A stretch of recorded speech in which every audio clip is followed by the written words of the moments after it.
The return to Nick's hotel was not a triumphant one for either of them. Judy had internally lamented not having a vehicle before, but now the lament had grown fervent. The last thing she wanted to do after enduring the day she'd been through was be stuck on a bus, surrounded by tired mammals during rush hour.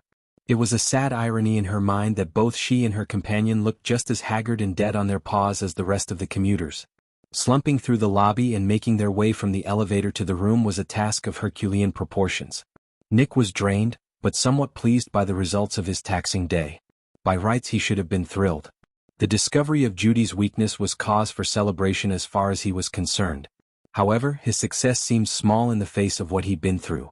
The emotional hammering he'd taken lingered, and the unfamiliar feelings, for reasons he was hesitant to explore, couldn't be shaken off no matter how hard he tried. Meanwhile, Judy was tired. Very tired. She was heartsore, mourning the unnecessary death in the park and her own behavior. Somehow, her errors just seemed to be compounding. Beyond the regrets she had started the day with, she had a mortal life and inflicting pain on Nick to add to her tally. The conscience she had hoped to ease was only further distressed, and the information she had gained on Nick was not worth the price she was paying. The questions were piling up faster than the answers, and every answer was distressing. Upon arrival at his room, Nick dumped his things in a chair and beat a path to the sideboard, where he poured himself a very large drink. Half his glass vanished down his throat before he held it up to her with an inquiring look. Seeing her head shake, he finished his drink and poured another. Cigarette smoke wreathed his figure moments later. As Judy watched, Nick struggled to suppress his shudders. To her eyes he was not holding up well. Struggling to find words was a new experience for her, but decreasingly so when it came to him. Judy wanted to do many things but had no strength for subtlety. Could you have done anything for her? No. Why are you bringing that up again? This bond thing makes lying impossible, and we've had this conversation before. I'm trying to understand. Understand what, exactly? I couldn't do anything beyond the two options I gave you. I assumed there was nothing an angel could manage? No. I saw no corruption, so I couldn't purify it out of her. How is that even possible, Nick? I've never heard of a demon that didn't corrupt. It has nothing to do with corruption or anything of the kind, Carrots. It's just a fact of what I am. That's what you're trying to understand, isn't it? What are you? A demon. Nick? You want to know what kind of demon I am so you can more efficiently exterminate me. The weight of things unsaid weighed heavily on their minds. Judy watched as Nick stubbed his cigarette butt in the ashtray and lit another. He carried his still full low ball of bourbon to the coffee table and set it down before he flopped into a chair.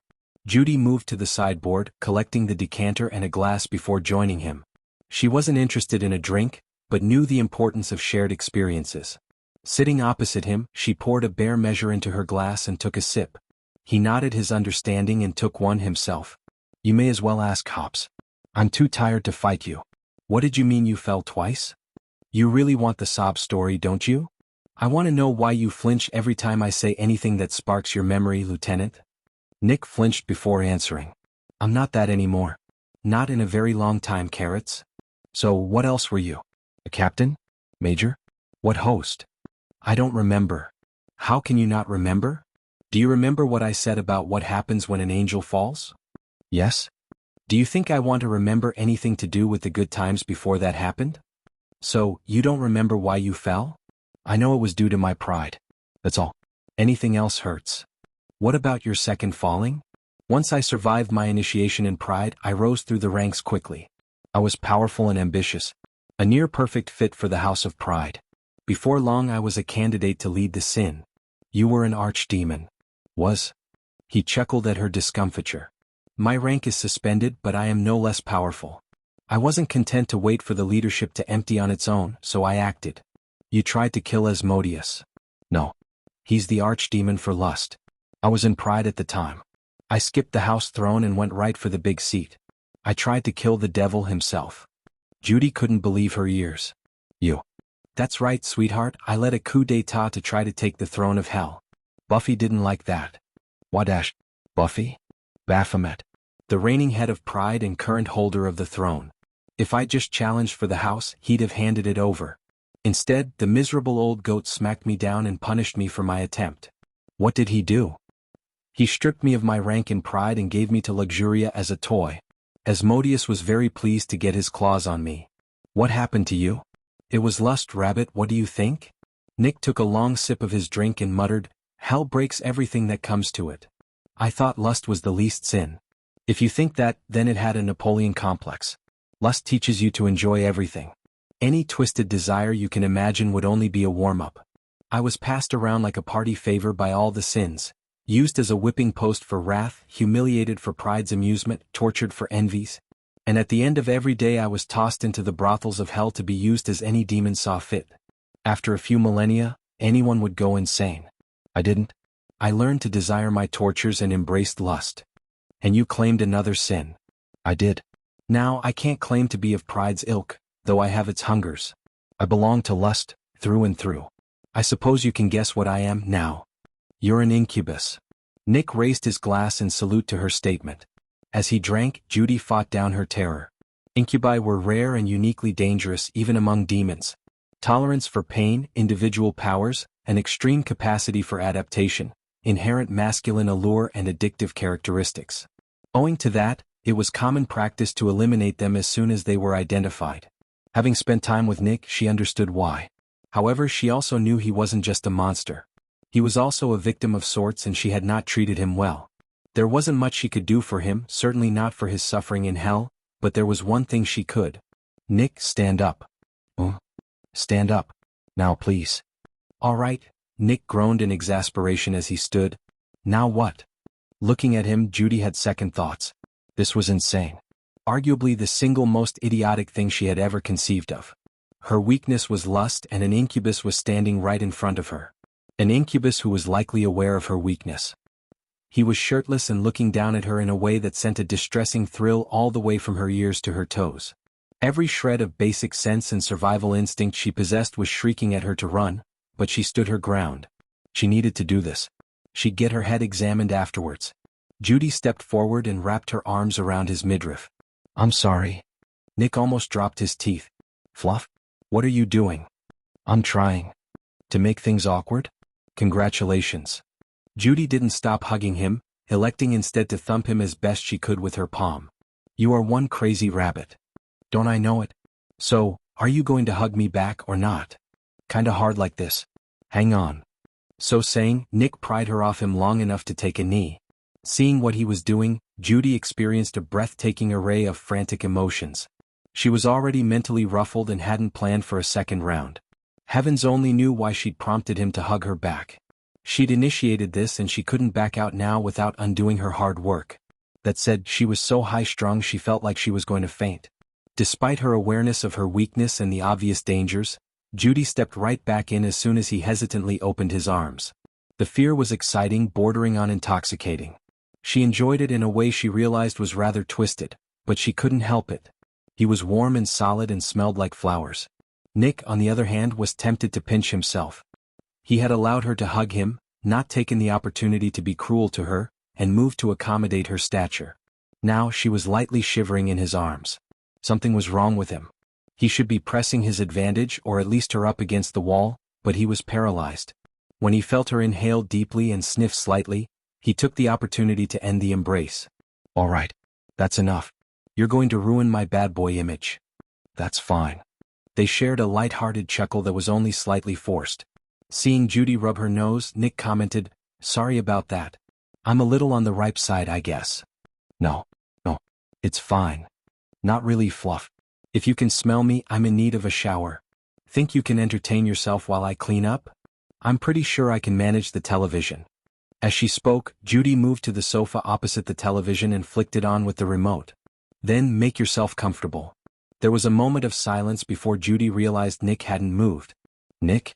Visibly shaking himself, he smiled in an unusually embarrassed way. The words were ungainly as they left his mouth, a testament to how unfamiliar he was with them. "Thank you. For your apology, I mean. It was a first for me. Feeling a little thrown, are we?" "Just a lot. Good to know I can surprise the archdemon." His smile was wry and cheeky. "You do realize this won't stop me from tempting you, right?" Judy chuckled. "Demon." The laugh they shared was genuine, just like the one they'd shared minutes previously, but this time there was no hesitation or ambivalence. For just a moment there was no difference between them. The realization was not missed by either of them. Nick recovered first. "Right. I'm going to take that shower." I need to get all the angel dander off me before I start sneezing. Of course you're allergic to being nice. Demon. Nick winked. Judy shooed him off with a wave of her paw and turned back to the news, the picture of calmness and ease. The moment the bedroom door closed, however, she was a bundle of nerves. Thank whatever powers that be for his misinterpretation and distraction. It was a testament to him being off his game so badly that he had missed it all. Her face was flushed under her fur. She could feel it. It was a wonder that her ears weren't pink.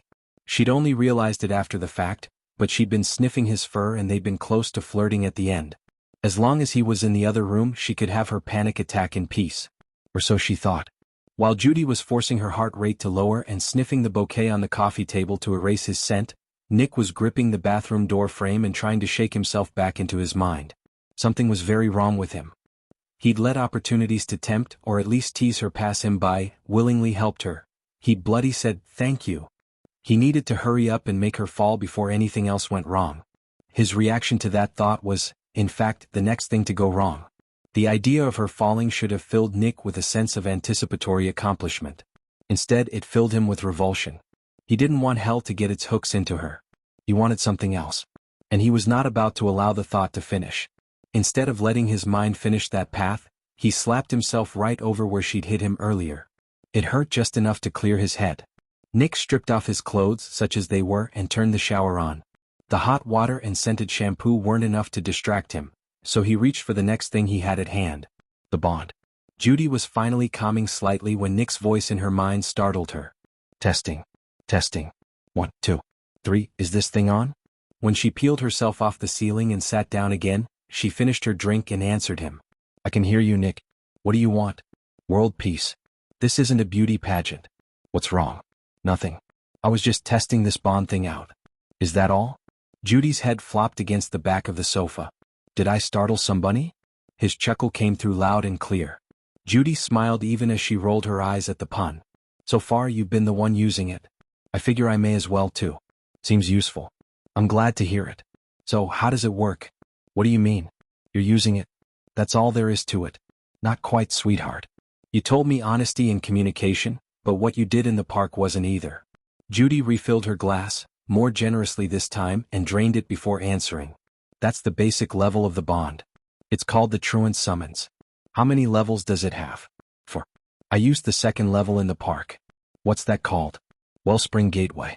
Judy did not like discussing the bond one little bit. While he had a right to know, there were some things that she would prefer he didn't know just yet. Preferably ever. Does it also go both ways? What does it do? Of course it goes both ways. We covered that already. Touchy. Sorry. The day is catching up with me. That's fine, carrots. Have a drink and tell me what it does at this level. I won't ask anything else about it after that. At least not until tomorrow? Fine. Tomorrow. So what does it do? Judy slugged another, smaller measure of bourbon before replying. She was in dangerous territory. Too much tension or anxiety creeping into her voice would give her away. If he glimpsed the deeper meaning of the bond, she had no illusions his fury would be endless and wouldn't be stopped just because of a hug and the word sorry. The gateway transmits perceptions and emotions, just like summons send thoughts. And it functions the same way? Of course. We can experience what the other does if the bond is open. She was about to ask why, when she was flooded with the feeling of warm water coursing through her fur. Amusement and mischief fluttered through her and she felt familiar, yet alien paws scrubbing fur conditioner out of her undercoat. As she was sitting on the sofa, dressed, and didn't have an undercoat, there was only one explanation. Nick, enjoying the shower? Not as much as you are. You could just join me. Feel it firsthand. Judy felt mental paws sliding south against her wet stomach and slammed the bond shut. His thoughts drifted back through her mind and she prepared herself to instantly close the connection if any sensation came through. I did warn you. Yes, demon. I remember. With one last chuckle, he was gone and Judy was left with red ears muttering, of course he would, to herself. Some minutes later Nick joined her again, his grin a few shades smugger than they had any right to be. In the intervening time, Judy had removed the decanter and glasses to the sideboard where they came from and started going through her transition checklist to flush the aftereffects of their shower time chat out of her head. The results were mixed. As tender as things had turned for a breath, the incident with Nick in the shower was sobering for her. Judy had to admit she'd been caught up in a moment when she'd hugged him the second time. The first had been calculated, but the second was pure madness in hindsight. His effect on her was orders of magnitude greater than she had been prepared for. Her resolve had crumbled, leaving her completely vulnerable. Then there was what he had done to her with the bond. It was a small event. Trifling really, and yet heat had still simmered under her skin in a way she enjoyed far too well since she had been careless. Heinously so. The one thing that scared her the most was the haphazard nature of their interactions. One moment was dulcet, the next caustic. Judy wanted to blame him for it, but her own behavior was also at fault. Something was off about the whole situation. Badly. She was not in control, and it was painfully clear that he wasn't fully either, though he had demonstrated little interest in it. He was up to something, and it had nothing to do with the job he'd supposedly been sent here for. The first she noticed of the change in him was in that he was wearing a shirt. "I didn't think you owned any of those." "I prefer not to bother with them, but I also can't wear my armor without wearing something over it. It attracts too much attention." "You're wearing it now?" "Not yet. I do think I should, considering we may find the one responsible for the thefts tonight." "Don't you?" "That's a good point. I wish I had my full gear now." Nick hummed as he looped a tie around his neck. "Don't worry, Carrots. I'll take care of keeping us safe. Besides, without armor slowing you down, you'll have a much easier time avoiding hits and escaping." "I can take care of myself, demon." "Are we back to that, then? I am aware of your capabilities as a warrior, but we're going up against something that isn't known. Personally, I'd prefer to keep the option of escape available, just in case. And I'm supposed to trust you." "That's your choice. I gave you my word and I can't lie to you. Seems petty to not trust me despite your own spells." "You can say that after your stunt in the shower?" "Like I said, your choice." Nick felt good. He felt better after his shower. Not quite back to his usual self, but getting closer. His plans were progressing and all he had to do was wait. In the meantime, the angel was proving a worthy diversion. Now, he could distract her a touch and enjoy a pleasant evening chasing ghosts through alleyways. Maybe frustrate her a bit more while he was at it. "Well, Carrots, it's almost time to go hunting.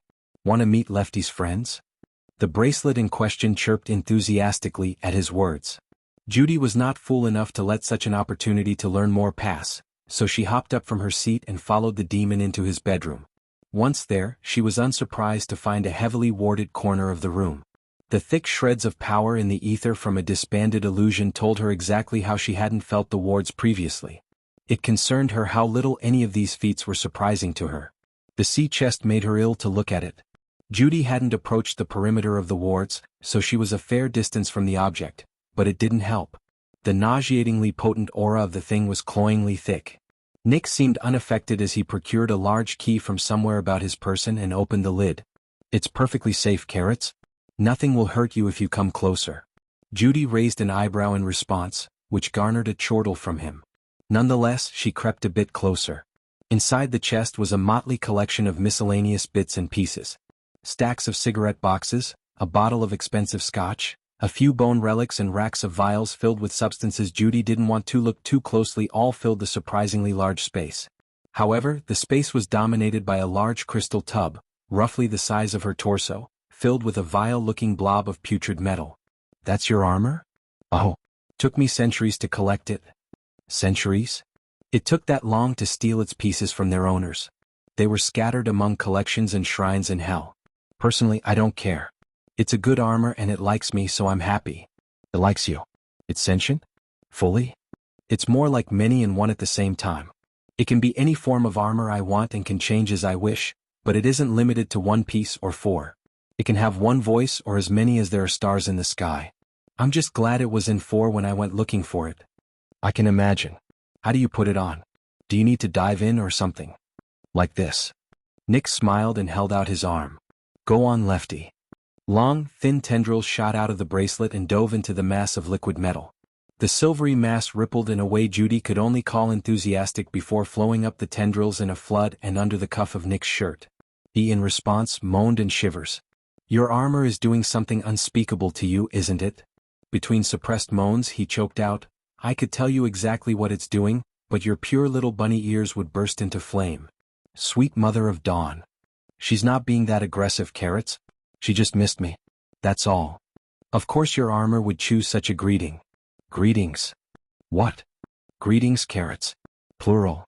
Seeing her confused look, he elaborated, There's more than one way to pleasure a male, and punctuated his statement with another wink. Judy's face and ears warred between going ghost white and beet red. All she could manage by way of verbal response was sputtering. For a breath, Nick could only think of how cute she looked like that, before catching himself and banishing the thought from his mind. Don't look so shocked, Angel Fluff. I cut my teeth in hell's brothels. You learn to like everything there. Are you completely shameless? Absolutely. 100%. Want to give it a try? She's very gentle. A look of delighted realization crossed his face and he exclaimed, "Oh," before opening the bond again. Judy slammed it shut. Let's just get going. As she beat a hasty retreat, Nick grabbed a couple daggers and a few smaller coins from one of the compartments Judy hadn't stuck around to see. He wanted to be prepared just in case. He also felt a little better for being defensible but not for himself. A strange altruistic feeling floated through him, sparking on the edges of his memory. He disliked the feeling even as he found it elating. They headed out to hunt.